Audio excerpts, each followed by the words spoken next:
Welcome to today's webinar, HPV Prevention and Treatment in Special Populations Frequently Asked Questions panel, the final webinar in ARHP's three-part series on HPV. I'm Jessica Monmany, an Education Program Manager at ARHP, and it's my pleasure to serve as moderator today. Before we get started on our content, I have a few announcements to make. To receive continuing education credit for this activity, you must take the pre- and post-tests. If you have not yet taken the pretest and you are viewing this webinar live, you will find the pretest link in your reminder email. The post-test link will be sent to you after the webinar. If you are viewing this webinar on demand, both the pre- and post-test links can be found below this video. In the webinar dashboard, you should see a chat box that you can use to enter questions throughout the webinar. Our faculty will answer as many questions as possible toward the end. In 4 weeks, you will receive an email from ARHP's Education Department with a link to a follow-up evaluation. We ask that you complete this evaluation to let us know how you've incorporated what you learned today into your work. Completing the pre- and post-test, as well as this follow-up evaluation, helps ARHP ensure we continue to meet your educational needs and interests. Thank you in advance for your time and feedback. ARHP would like to acknowledge that today's webinar was made possible through an independent educational grant from Merck.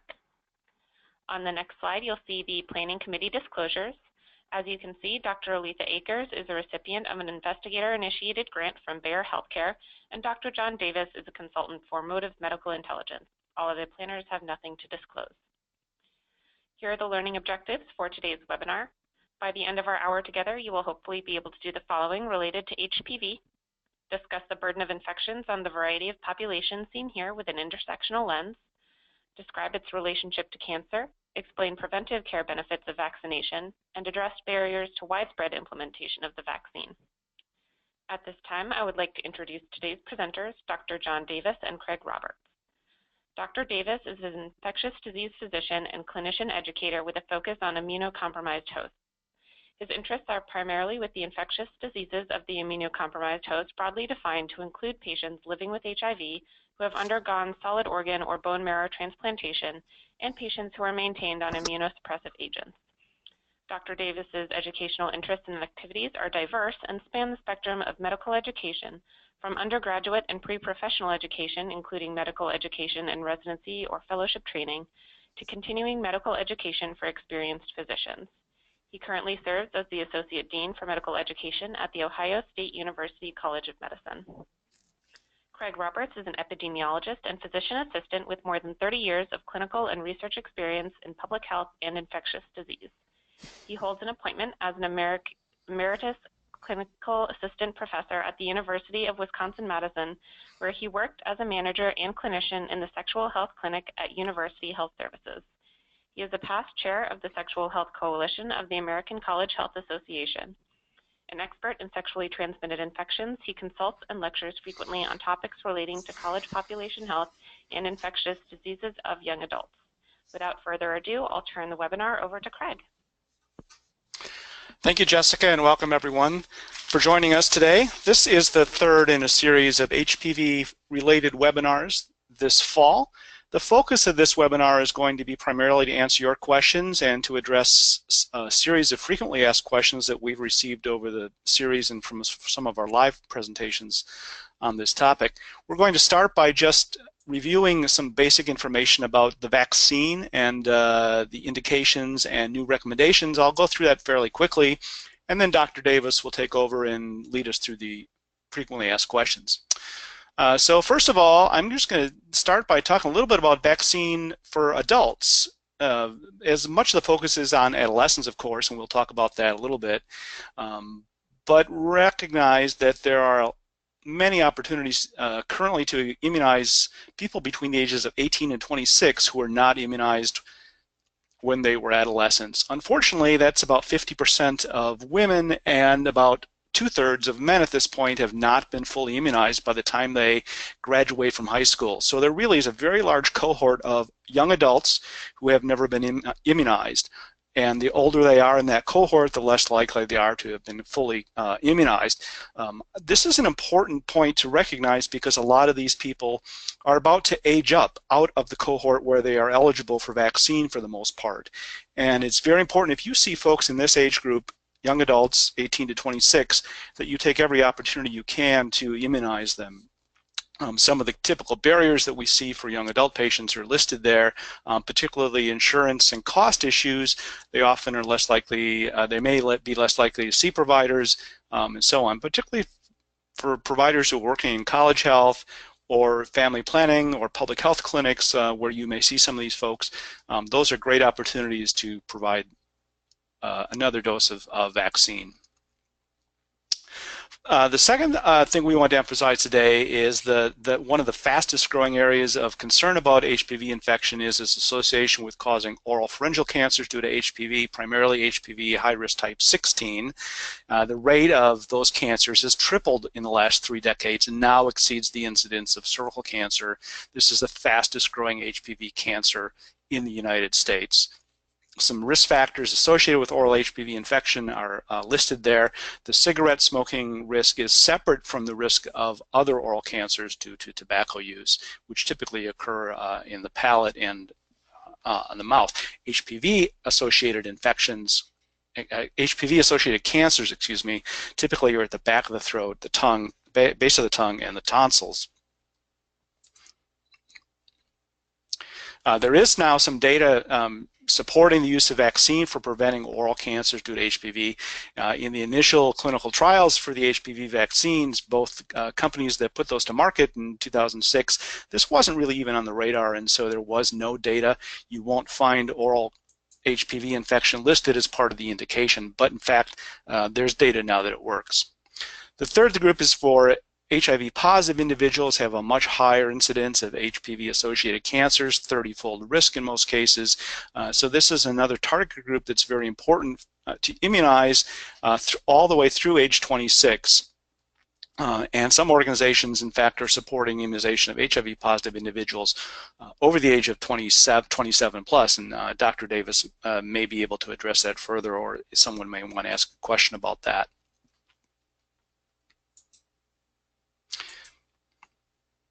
So there are currently 3 vaccines still licensed in the United States, but 2 of those are no longer on the market, the original Cervarix bivalent vaccine and quadrivalent Gardasil vaccine. So now the only vaccine that's available in the United States is the 9-valent Gardasil, which covers 2 low-risk types and 7 high-risk types. The original 4 types plus 5 additional types, and those 5 additional types are associated with causing about 15% of cervical cancers and perhaps 4 to 6% of some of the other cancers, anal cancers and throat cancers. So the biggest benefit to those, the 9-valent types, the additional 5 types, is particularly for young women who may be at risk for cervical cancer. The age range and the dosing schedule for all of these vaccines is now the same.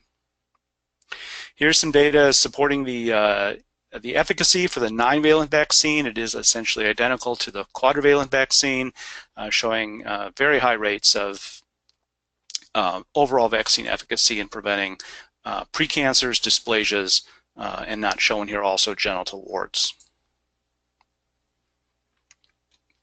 In general, virtually all patients seroconvert with this vaccine, very high rates of immunogenicity to all 9 types that are in vaccine, and responses to both boys and girls are similar, and so this really works very, very well in the populations it's targeted for. Vaccine storage and administration, this hasn't changed recently, but this is an intramuscular injection. It should be given in the deltoid. In terms of timing of the vaccine, the vaccine really is most effective if it's given prior to any HPV exposure. That's very important. We also know that the vaccine produces a much better immune response the earlier in life it's given. So that's really one of the main reasons why we want to give it at age 11 or 12 rather than 15, 18, or 21. The older you are when you get this vaccine, the less immunogenic it is, although the data really support that it is protective for people of all ages. And additionally, data really shows that most people become HPV infected shortly after becoming sexually active, and so the real idea here is to get the vaccine into people's arms before they ever have their first sexual encounter. Does HPV vaccine require a booster? No. At this point, still the data shows now 15 years out from the original clinical trials, good immune persistent duration of immunity and immunogenicity response. And so at this point, we do not recommend any boosters. You never start over this vaccine if someone has an interrupted series. You simply pick up where it was left off and continue to complete the series. So a year ago, ACIP updated the recommendations for HPV vaccine, and they're shown here. In the top box is the routine immunization recommendation, which is to give the vaccine to all adolescents routinely at age 11 or 12. So basically, every adolescent should receive the vaccine. For people who were not immunized at that age, there is a catch-up recommendation to immunize routinely women ages 13 through 26 and males aged 13 through 21 who were not previously vaccinated. In addition, there's an elective recommendation for males who are aged 22 through 26 may also be vaccinated. Then there are the 4 special populations that have slightly different recommendations. 1, for children with a history of child sexual abuse, routine immunization should begin at age 9 rather than waiting to age 11 or 12. For men who have sex with men, routine vaccination is as above, but it should continue through age 26 routinely. So that is a should recommendation rather than a may recommendation for men who have sex with men who might be 22 through 26 years of age. Similarly, for transgender persons, routine vaccination as above and catch-up recommendation routinely should be vaccinated through age 26. Finally, for persons with any primary or secondary immunocompromising conditions, and certainly that includes HIV, they will require a full 3 doses of the HPV vaccine, and again, through age 9 through 26 as a routine recommendation. The major change in the recommendations that were published last year now is that for persons who receive their first vaccine before the age of 15, unless they're immunocompromised, they only need 2 doses to be fully up to date and covered by this vaccine. And again, that reflects how much more immunogenic this vaccine is at a younger age. We know the data show now conclusively from multiple trials around the world that 2 doses given before the age of 15 are immunogenicity, their immunogenicity is equivalent to receiving 3 doses at an older age. People who initiate their first vaccination at age 15 or older do need 3 doses as per the usual schedule that was in existence from 2006 through 2016. But this is an important change, so it's another real good reason why we want to get people immunized in early adolescence before the age of 15, because as long as you get 1 dose in before the age of 15, you only need 1 additional dose to complete your series at any age later. Those 2 doses need to be given a minimum of 5 months apart if you are under the age of 15. For people who can't comply with that regimen or don't get immunized till age 15, the 3 doses are in their usual schedule of 0, the second dose given at 1 to 2 months later, and a third dose at 6 months. Here is an algorithm published by CDC that can help you sort of figure out some of those things. This algorithm is specifically for people who are age 11 or 12 and how many doses they're going to need. For someone who is a little bit older than that, you need to sort of check the guidelines specifically if you don't remember what we just talked about. But this is a helpful chart you can use or refer to, and it's available at the URL at the link they're showing from CDC. So a couple of quick questions about the 3-dose versus the 2-dose series. As I mentioned, if you, just in the second box there, if a person desires protection against 5 additional types with a 9-valent vaccine, should they complete, and they've already completed the 4-dose series, should they get additional doses? This is a fairly common question. So at this point, ACIP does not have a recommendation for anyone to go back and get additional booster doses of the 9-valent HPV if they finished the 3-dose series previously between 2006 and 2016. If someone is between those recommendations and they started with the quadrivalent vaccine, they should certainly finish with the 9-valent vaccine. In fact, they would have to because it's the only vaccine available in the United States right now. There's no harm in getting additional doses with the 9-valent vaccine, but it's not a recommendation that anyone should do so. The benefit of protection against those 5 additional types is shown there. That is primarily, those 5 types primarily are associated with causing about 15% of cervical cancers and cause a much, much smaller percentage of cases of other types of cancers. The efficacy of the 9-valent vaccine, if it is given after the 3-dose series, shows that it is actually relatively efficacious, and there's no real change in the immunogenicity for that process. So it's okay to give it. It will still work. So I'm going to turn it over to Dr. Davis, who is actually in California, not at Ohio State, as I'm sure he'll explain, and let him go through our FAQ questions. Hi there. Thanks, Craig. Yeah, as correctly indicated there, I have moved institutions recently, and so I was at the Ohio State University and have since moved, and I'm now the Associate Dean for Curriculum at the University of California, San Francisco, but still doing work in transplant infectious diseases and in HIV. But let's move on to our frequently asked questions. So again, and I think this has been already touched upon as Craig has done, does the 2-dose HPV vaccine schedule need to be completed with the same vaccine, or can it include different vaccines such as the bivalent or quadrivalent? Again, this is really mostly a historical question because some people might have initiated the series with a different vaccine.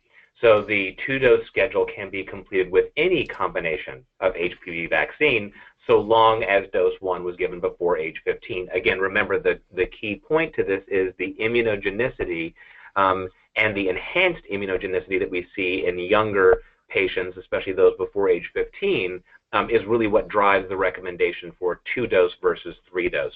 And remember that dose 2 should be administered ideally 6 to 12 months after dose number 1. And here's one that's a little bit maybe hard to read depending on what screen you're on, but a patient who started but did not complete the quadrivalent HPV vaccine would like to complete the series now. Should they, quote unquote, start over and complete the new regimen, or should they pick up where they left off? And again, this comes up clinically not uncommonly in people who might have started with a 4-valent or even a bivalent vaccine, who's coming into care now and saying, well, can I finish off with the 9-valent vaccine that's the only one available now, or should I just go ahead and restart it since it's been a long time? So just remember that regardless of what vaccine the patient received, they should complete the series with a 9-valent vaccine because that's what's available, and the vaccine should be completed according to a 3-dose schedule. And I might add just a point. Those are actually fairly real-world issues because many countries in the world are still using bivalent vaccine and quadrivalent vaccine. Although they're not available in the United States, there are still many countries that do use those as the primary vaccine for adolescents. And so you may encounter people coming from other places in the world who are getting their 2nd or 3rd dose, and it's perfectly fine to give them 9-valent vaccine. Right. Great.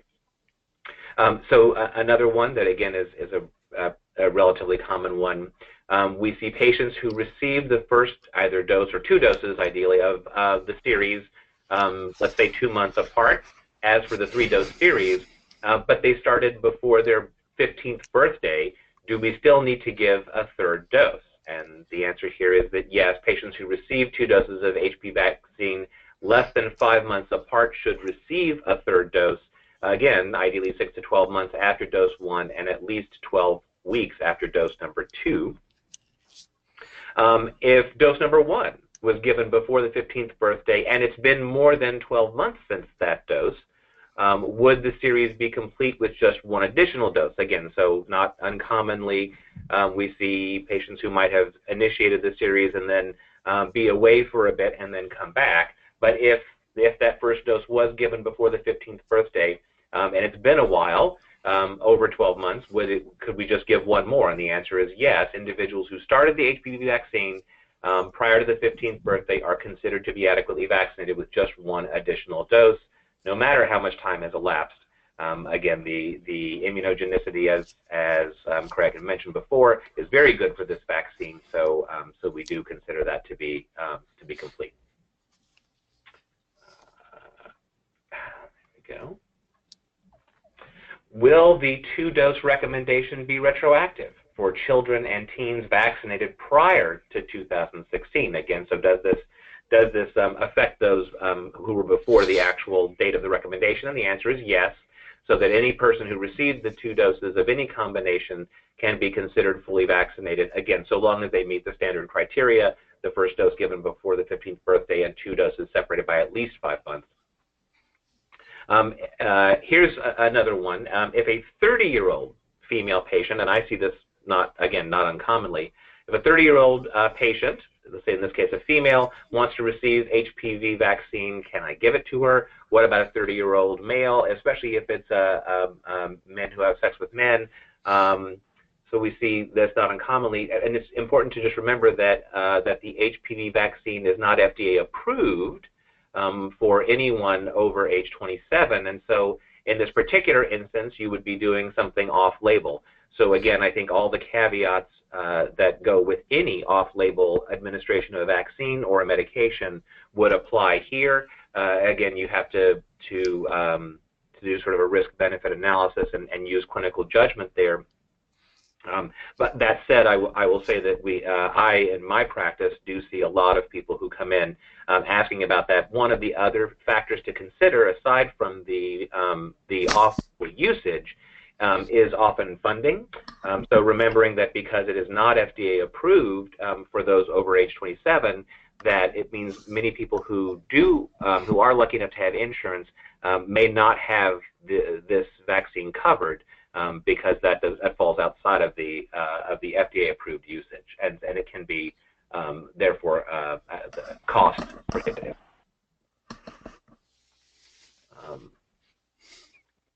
All right, so let's see. General questions then here. So if it's been more than 6 months since dose 2, should the series be restarted? Nope. Just complete the series with dose 3 and do not start over. If someone received 1 or 2 doses of the 4-valent or quadrivalent HPV vaccine, can they finish with the nonavalent? And the answer is yes. And should someone who's had the full series with the quadrivalent get revaccinated with the nonavalent? And no, there is no recommendation to do so at this time. All right, so let's start transitioning into some questions. First, we'll start with a case study. And this one is sort of right in Craig's wheelhouse. So this is about patient Martina, a 17-year-old Mexican-American cisgender female who is a high school senior and just finished a swim meet and presents at her school health center with complaints of itching and a rash around the vaginal introitus, plus an increased amount of yellowish discharge.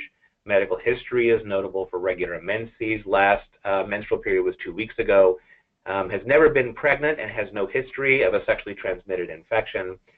She states she does not need birth control, and when you ask about that, she mentions that she has a girlfriend and they are not concerned about conceiving.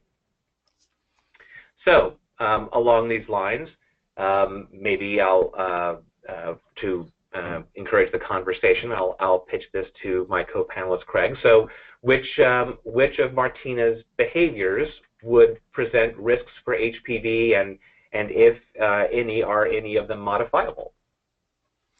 All right, well, she's sexually active, and even with women, and there's certainly some risk of transmission for HPV, which is often disregarded sometimes by providers or by patients, that women who have sex with women may consider themselves to be at lower risk for some STIs and maybe at lower risk for HPV.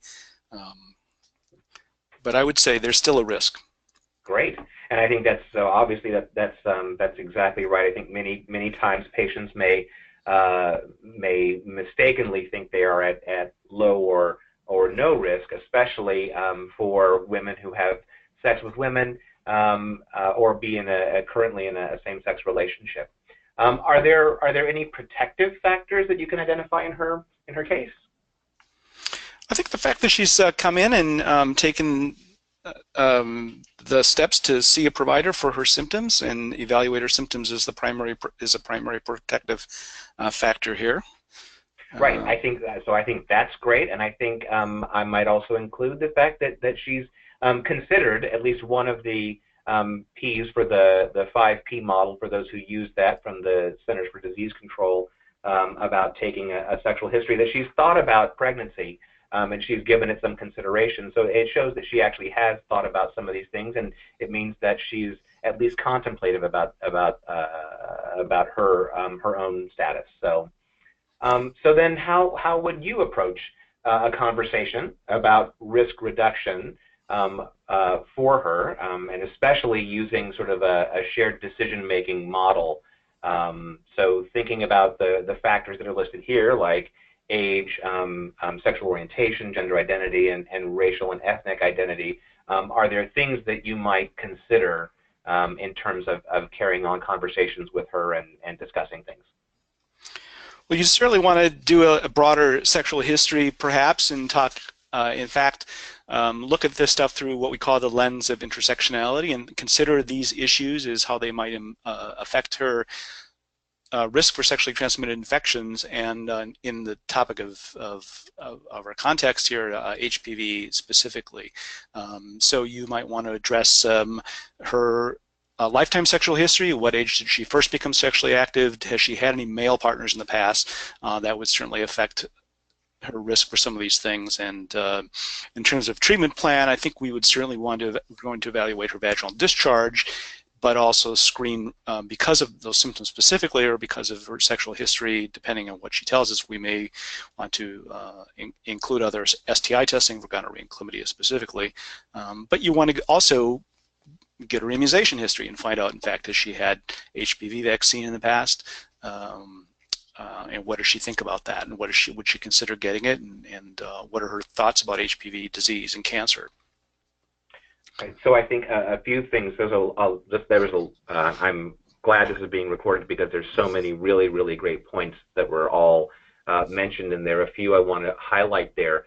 Number one, remembering that all of her identities may contribute to risk and or protection in different ways. So those are mentioned here: age, sexual orientation, gender identity, racial and ethnic identity. So as Craig mentioned, focusing on the lens of intersectionality and understanding that those may interact with each other is very, very important.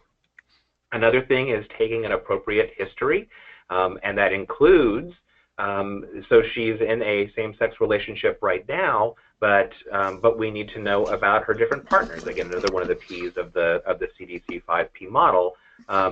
Who are her partners? What are her practices, et cetera? And so keeping all of that in mind. And then obviously since we're talking about HPV, making sure that we get that immunization history for sure, and then being able to craft a treatment plan, again, as Craig nicely articulated there. So excellent. So this is the time where we hope to make this interactive. So I think we'll now transition over to taking questions from the audience. Thank you, John and Craig, for that excellent presentation. Our first question comes from Joe, who asks, how can the almost double or even triple incidence of HPV among bisexual and non-hetero women be explained? Is it because non-hetero women are less likely to use barrier methods, specifically women who have sex with only women?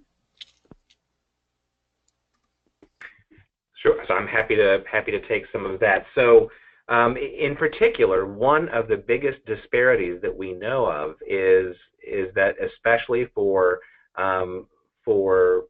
women who have sex with women, and especially bisexual women, there are huge barriers to access of care. And so remembering that one of the risk factors for not initiating any of the vaccines, so you can pick your vaccine, and several have been studied, is access to care. So whether that be due to insurance or whether that be due to stigma, as many people of sexual and gender minority populations are. And so I think that honestly is one of the biggest things, whether that be something that keeps people away from the provider, or if people go to a provider and then aren't able to open up and discuss their own risk factors because of stigma that they perceive and encounter from the clinic itself, from clinic staff, from a provider, or if they would feel okay discussing but aren't asked. And so if we don't have competent care being provided to all patients, then that limits our ability to really impact things like sexually transmitted infections and as we're talking about here, increase immunization rates for HPV. So I think that's one of the biggest barriers I would focus on.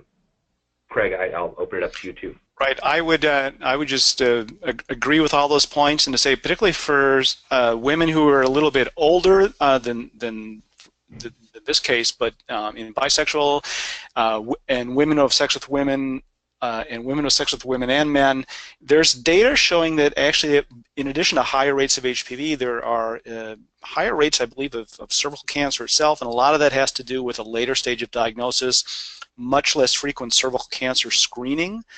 And some of that is barriers to access to care and not being screened in the first place. And so if I'm not mistaken, that also is associated with a later stage and higher sort of a more severe advanced dysplasias in that population compared to other women who are being screened regularly. So all of those things sort of fold into that.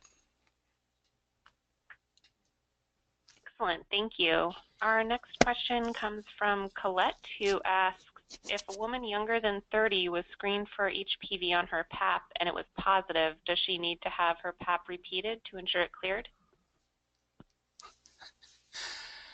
I'm going to just take a quick stab at that. Well, one is that I don't know the answer to that question without consulting ASCCP's algorithms, which is a good plug for you to do that, either the online app or the printed materials.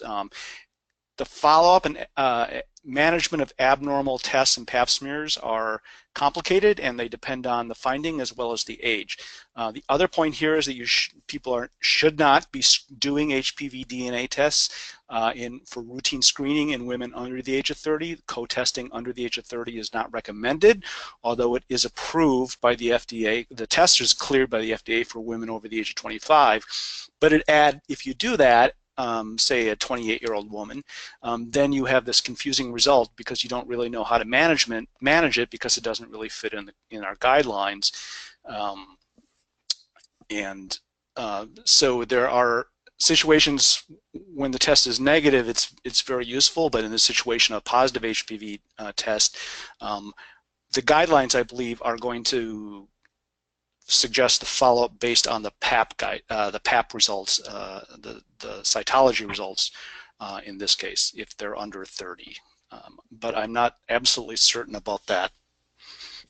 And if, again, the guidelines, the ASCCP guidelines are the best source for the answer to that question.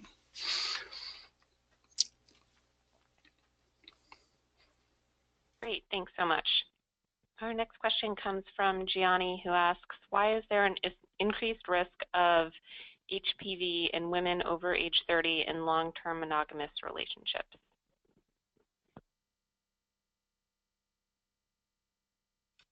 This is Craig.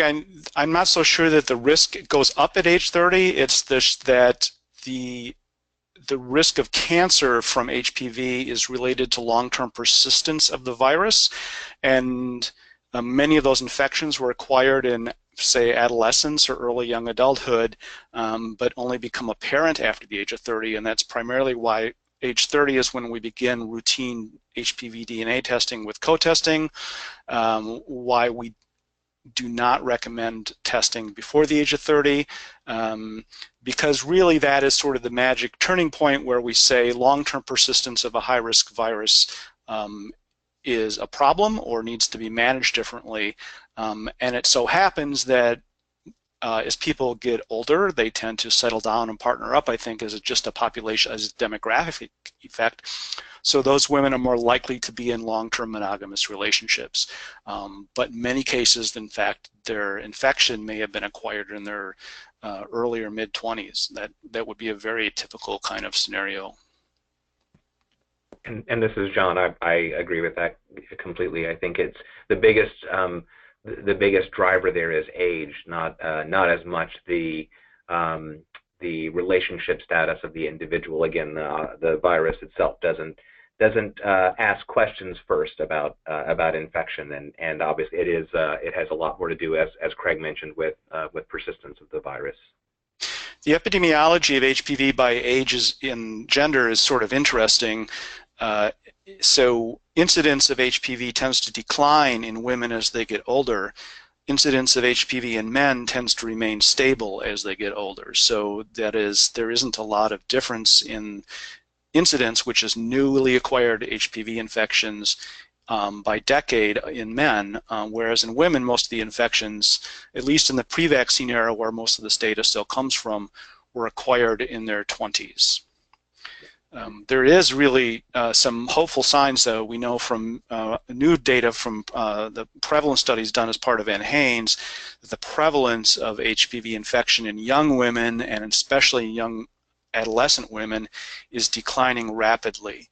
And so people who are currently under the age of 18, that kind of age cohort in our population, as it gets older, is likely to have very few HPV infections, and eventually we should see decreases in cervical cancers and associated cancers. But that's still going to be a while. But unfortunately, adults over the age of 25 still have very high prevalence of HPV out there in the population, as high as 45% between the ages of 18 and, I believe, 59 in that study. So it's a very, very common infection still, and again, especially among men of any age. Great, thank you so much. Our next question comes from Robert, who says, I'm a forensic nurse and I see victims of sexual assault. We provide PEP, but should we also be recommending the HPV vaccine, and in what age groups? I'm not familiar with any HPV vaccine recommendations that are specific to sexual assault, other than the child abuse guidance that we mentioned earlier. Certainly if someone is under the age of 27 and they have not completed a series or started a series, vaccine would be recommended for everyone. There is no sort of post-exposure prophylaxis for HPV infection. Providing the vaccine, there's no data really that shows that it will have a that kind of effect that I'm aware of, unless John knows of something. But in general, this vaccine, like most vaccines, needs to be given before an exposure occurs, otherwise it isn't going to work particularly well. So in the situation of a sexual assault, there probably is no benefit to the vaccine being provided for a post-exposure prophylaxis specific kind of situation, but it would be recommended as a routine immunization if you're under 27. Right, and this is John. I agree with that. In particular, I think some of the factors that we consider when thinking about post-exposure prophylaxis include things like what are the consequences of exposure, and again, so we don't have all of the viral dynamics sort of elucidated quite yet, but a lot of people are doing work in this area, like Anna Giuliano and others, and I think what we do know is that it is a very dynamic scenario where people may be exposed to a virus, may have it for a period of time, and then eliminate the virus on their own. And so that type of process happens a lot, and so it's difficult to know, even if one is exposed, if it would lead to persistence of the virus, and therefore some of the long-term risks of things like cancer. So I think that also plays into whether or not you would even consider giving a vaccine as part of a prophylaxis. I agree completely with Craig that that's not what the vaccine's indicated for. I think with respect to the question itself, though, about what about the use of a vaccine in that context, not so much for post-exposure prophylaxis, but let's say as a part of care that you're providing, you find out that this person is not vaccinated. Again, I think the vaccine is indicated for anyone who meets the particular criteria, as mentioned before, primarily age criteria. And so as long as someone meets those, it certainly would be indicated. Whether or not that would be an appropriate thing to do, I think, is a very individual decision. Obviously, in a post-trauma situation like that, each case has to be considered individually about whether or not informed consent can really be given in particular situations, and whether or not that's sort of the right time. Again, talking with the patient and again using the same open communication skills that we talked about earlier would be helpful there. But certainly it's worth considering.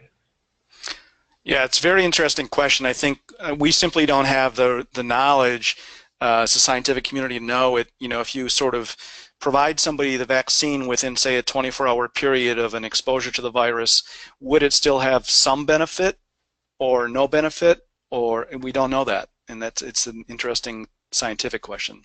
Yeah. But because of that, there's not a recommendation that you should do it. Right.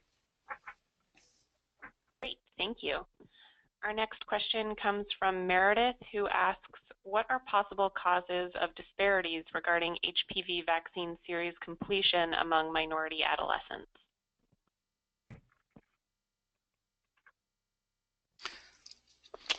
I'll take I'll just mention one thing. I think the data, there's some studies that show that vaccine initiation is actually higher in racial minority adolescents, but rates of vaccine completion are lower. And I'm not sure, other than perhaps some of the stuff we've talked about, necessarily why that is the case. I don't know if that's access to care or barriers to care, or issues of vaccine hesitancy that may be different. There shouldn't, in theory, there shouldn't be direct financial issues. Certainly for anyone who's under the age of 19, the vaccine is available, particularly for the Vaccine for Children's program. Even if the clinic doesn't participate in that, it should be available from my local health department at no charge. I'll punt to John and see if he has any other ideas. Right, and I think again, this is something that we're I think still actively gathering information on. So interestingly, even when you focus on, let's say, one racial or ethnic group, there may be differences between men and women.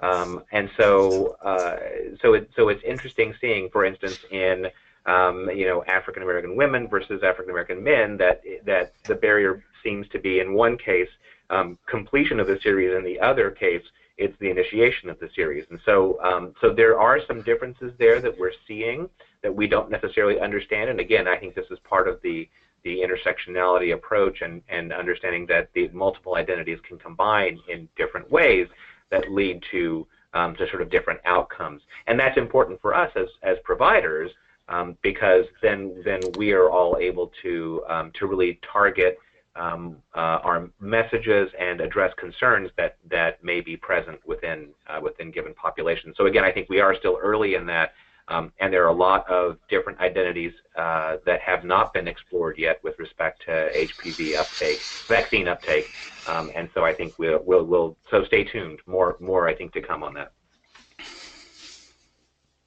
Perfect. Thank you so much. We have another question related to health disparities, and it comes from Sarah, who asks, what accounts for the sudden rise in HPV infections in Asian or Pacific Islander women in the late 2000s versus other women?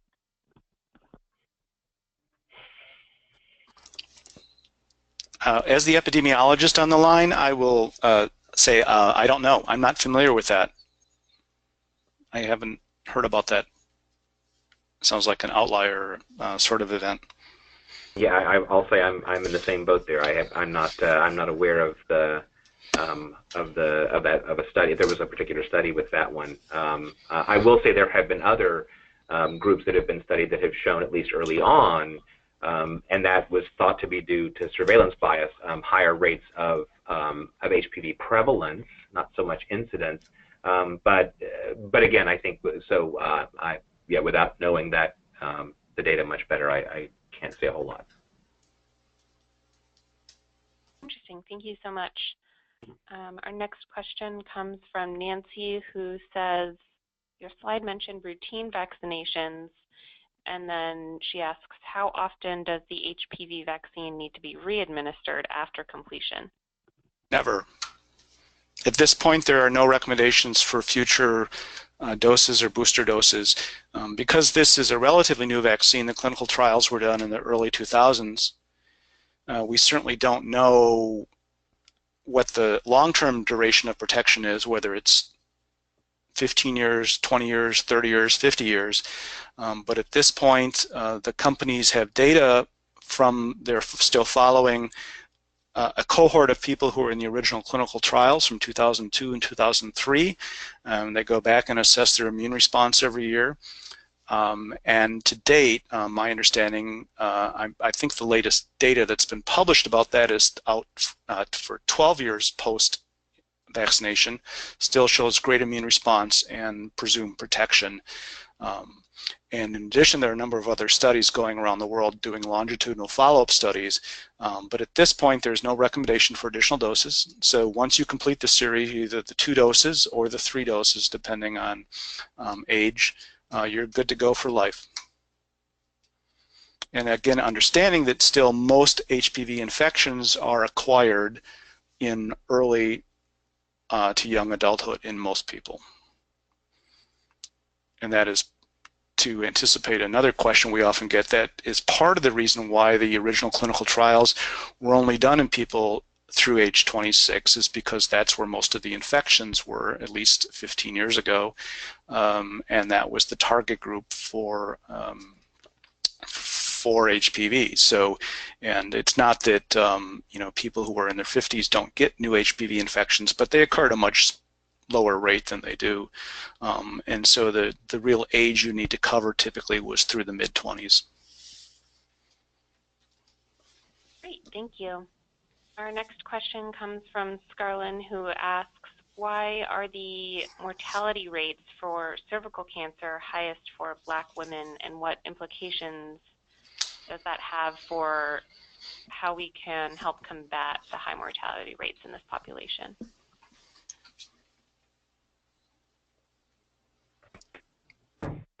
John? Yeah, so this is John. So again, I think this speaks, you know, to many of the healthcare disparities that we see manifest themselves in multiple outcomes, and so that includes things like HPV detection rates or infection rates. That includes atypical cell findings, whether that be cervical findings, etc., or later outcomes like manifestations of malignancies, so oral cancer, head and neck cancer, cervical cancer, etc. And it also has to do with staging. So again, Craig, I think already mentioned that, you know, as we see in many of those with documented healthcare disparities, one of them is that people who present often with more advanced disease and have worse outcomes. And in some instances, and we know this from other healthcare disparities literature, that even with those who present with the same stage, their outcomes may be worse. So again, healthcare disparities reflect structural inequities as well. And so I think that's part of what we focus on with specifically with racial and ethnic minorities. And again, now here, going back to one of the previous questions about Asian Pacific Islanders, and again, Southeast Asian in particular, we know that rates of cervical cancer as sort of an outcome are much higher there, I believe especially in Koreans, but again, the question has to do with when you see higher rates of cancers, is that, you know, again, where along that progression of time points did the healthcare disparities manifest? And I think it happens in many, many different ways. So again, barriers to care that we talked about before. And so I think addressing a lot of those is how we start to get to the bottom of the observed mortality differences that we see in different populations. That's definitely helpful. Thank you. Morgan asks, if a full sexual history cannot be taken, what are the details that providers short on time should focus on when evaluating a patient for HPV vaccination?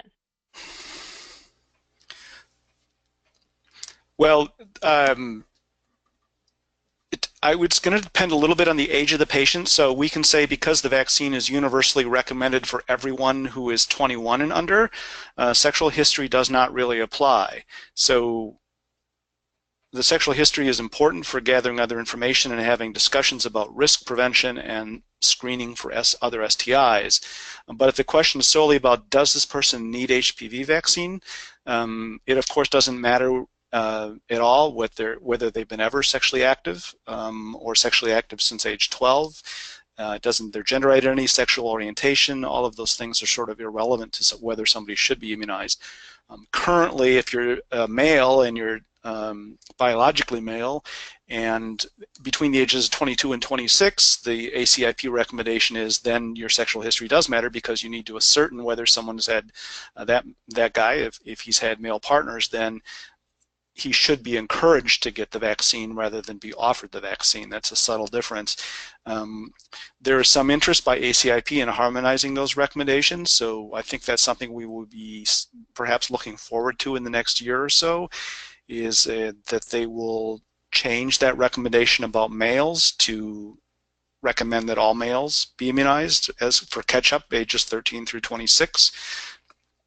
And so in many ways, all of those issues will disappear. That said, getting a sexual history is important, again, for assessing someone's potential future risk of HPV-related diseases and cancers, and you could use that information to help you educate the patient and have a discussion about the need for HPV vaccine and the value of HPV vaccine.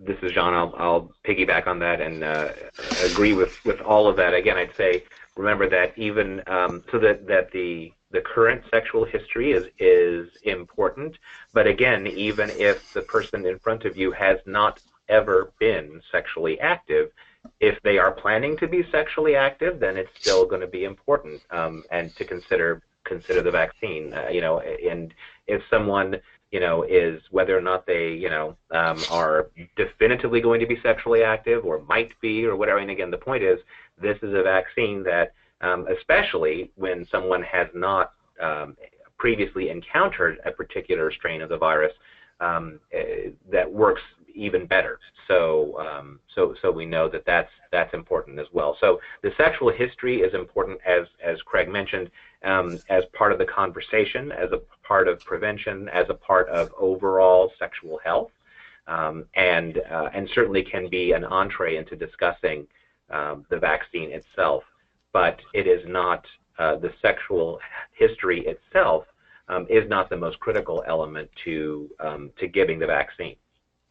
Right, and in fact, in the situation, you think about it, of immunizing an adolescent, and you're having a discussion with a parent, it's not important at all. And we take the opposite tact, which is if the parent's perception or expectation of their child's future sexual activity is irrelevant to whether they get the vaccine or not. So a parent who is concerned that their child is not going to be sexually active until they're in middle age or 21 or 18, or pick a number, again, that is not a reason to really avoid getting the vaccine today. It's a cancer prevention vaccine. We know that especially prior to the administration of the availability of the vaccine, that HPV infection was a ubiquitous and nearly universal infection that essentially all adults and most people in the world would have at some point in their life. The estimated lifetime cumulative incidence was 80 to 90% in the United States by age 50.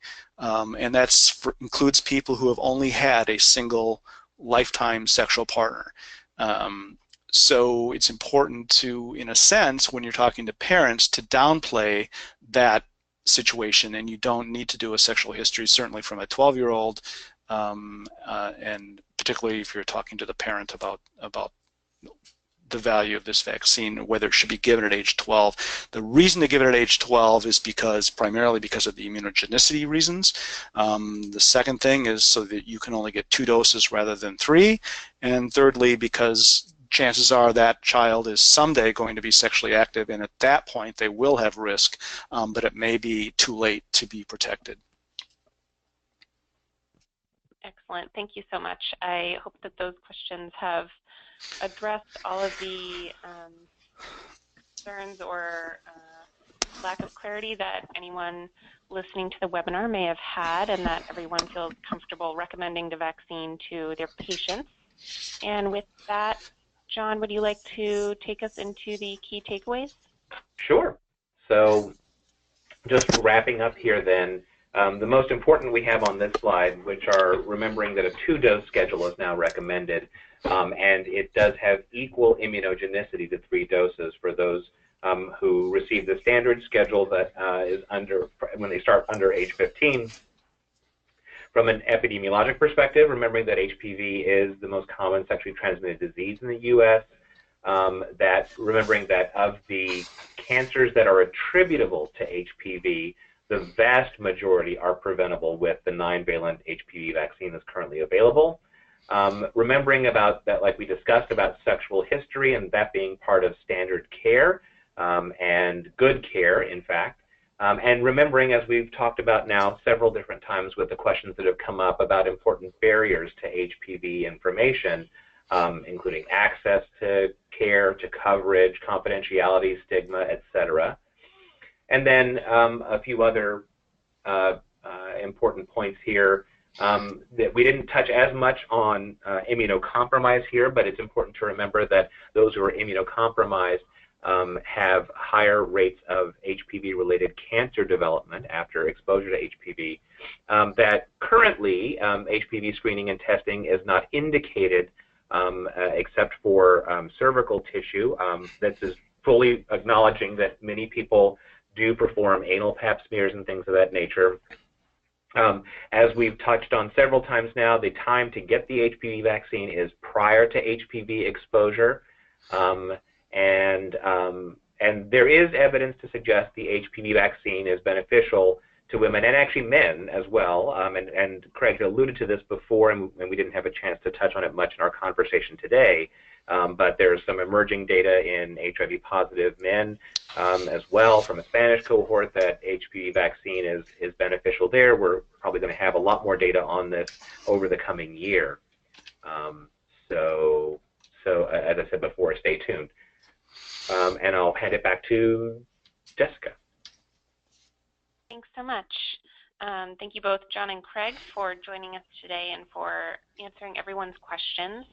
Before our participants exit this webinar, please note the following. As I mentioned earlier, today's webinar was the final in a 3-part series. The first 2 webinars are available for on-demand viewing on airhp.org, and this webinar will be available later today or later this week. As a reminder, please be on the lookout for an email from ARHP's Education Department with a link to the post-test survey. Your CME or Nursing CE certificate will be generated at the end of that survey, so be sure to print your certificate before closing the internet browser. If you have any questions, just email us at education@arhp.org. Thank you for taking the time to participate in this webinar. We hope you will take part in other live and on-demand sessions sponsored by ARHP. Thank you, everyone. Thanks a lot.